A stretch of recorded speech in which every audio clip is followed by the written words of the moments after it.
Today I'm going to share with you a case that I was called to review of an 8-year-old girl who was sexually molested by her classmates who are fellow 8-year-old boys. The reason I'm decided to share this case today is because we are now in the festive season and we have our children home with us, and I thought that this is something that we can be able to use to get a better understanding and to be more intentional about educating our children.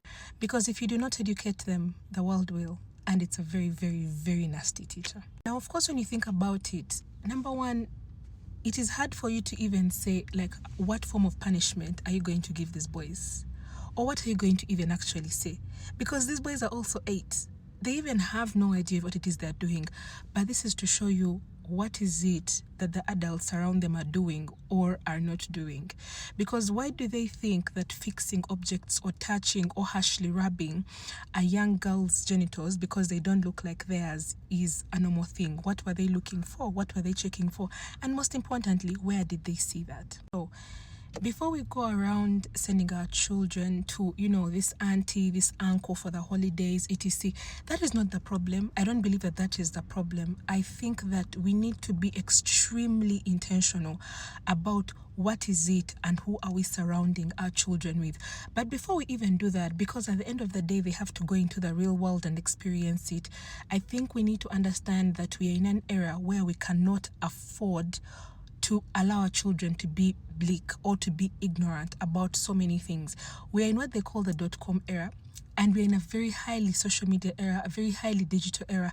Information is everywhere. You cannot afford to have your child be misinformed. So I'm going to do a few videos, or I'm going to call them a series of videos, of how it is that we can educate our children that is age appropriate for them at the different levels, to be able to understand their bodies, to be direct about teaching them, to be intentional about teaching them. Do not leave people to teach your children for you. Don't let people teach your children for you.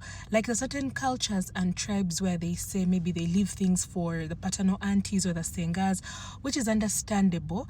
But also one thing that I have realized is that this information is left only for, marriage conversations. And in the meantime, what you're embezzling the child is virginity, abstinence, etc. These are all things that are great. These are the ideal. But I want us to understand that by the time these conversations are had, our children don't have the opportunity to even talk about them. And so you find the child, maybe their virginity was taken early, or they gave it away without knowing or without understanding. And so because of that, this becomes a place of shame that this child has to live with for the rest of their lives.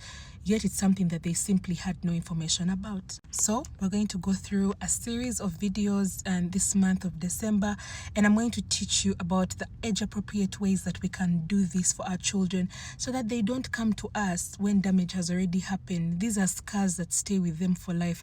And if it has, how do they come out of it? So if this is a video that you're interested in watching, just stay tuned, subscribe, watch, follow all these videos that I'm doing, and let us learn, because it's the festive season and it is family time, and let us use this time to actually educate and empower our children. That is it for today. Class dismissed. Bye.